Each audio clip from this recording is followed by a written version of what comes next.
Okay, so now that we've kind of talked a little bit about what the quadratic formula is, right, and we have a bit of a sense of just about what it is, we are going to do some examples with it. Um, with the examples, what we're going to do is we're always going to kind of basically look at we have to get it ready before we can use it, right? Before we can use the quadratic formula, we have to get it ready. So to get it ready, it needs to be in the form ax squared plus bx plus c equals 0, right? So you look at this and you ask yourself, is that in this form? Well, you've got x squared minus 10x equals 11. So in this one, it equals 0. So the side that doesn't have any of the terms on it has to equal 0, right? And this has a term on it. This has 11. So really the only thing we have to do is we just have to take this 11 and we just got to ship it off over to the other side, okay?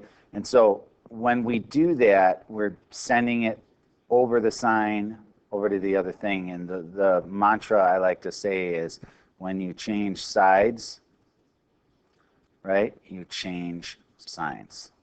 So if you're positive, you become negative. If you're negative, you become positive. So this is positive, so when it comes over the other side, it's going to be negative. So it's going to become x squared minus 10x minus 11 equals 0. All right? And so now at this point, we're in really good shape, right? And we've got what we need. So let's now pull up our equation for the quadratic formula. So we've got minus b plus and minus the square root of b squared minus 4 times a times c all over 2 times a, 2a, right?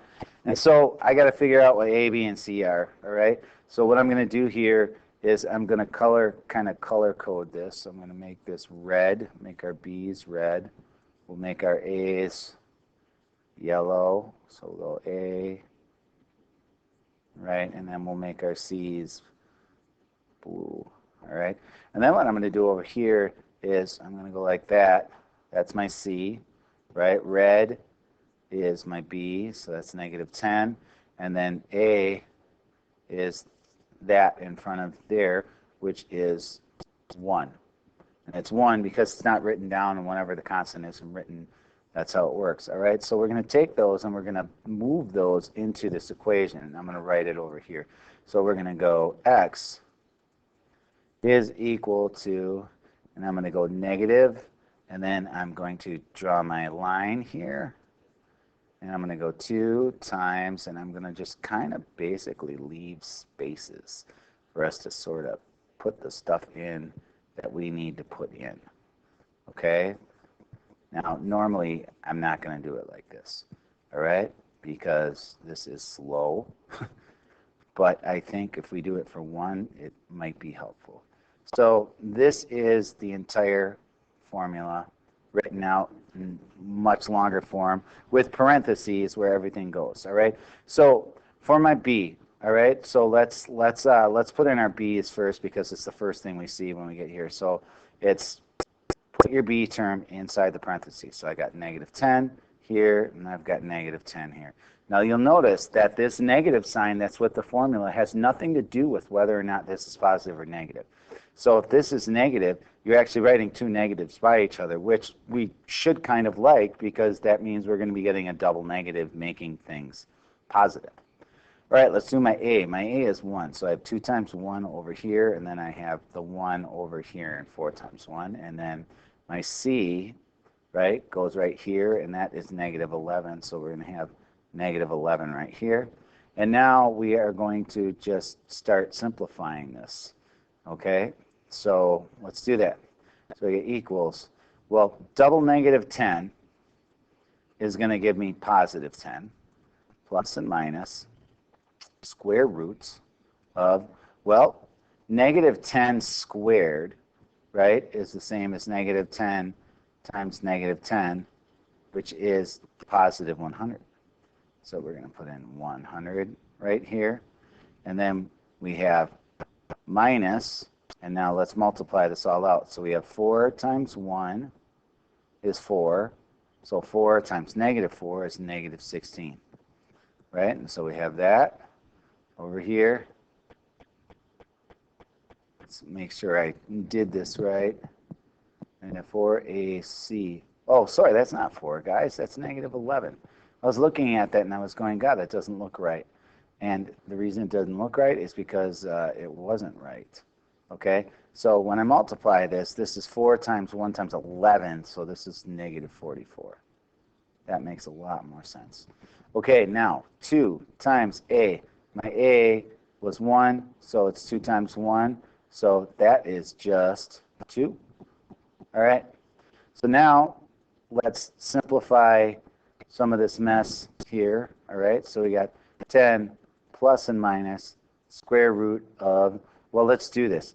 So this is 100 minus negative 44. Well, that becomes a positive. So you have 100 plus 44, which is 144. So we're going to take the square root of 144, and this is all over 2.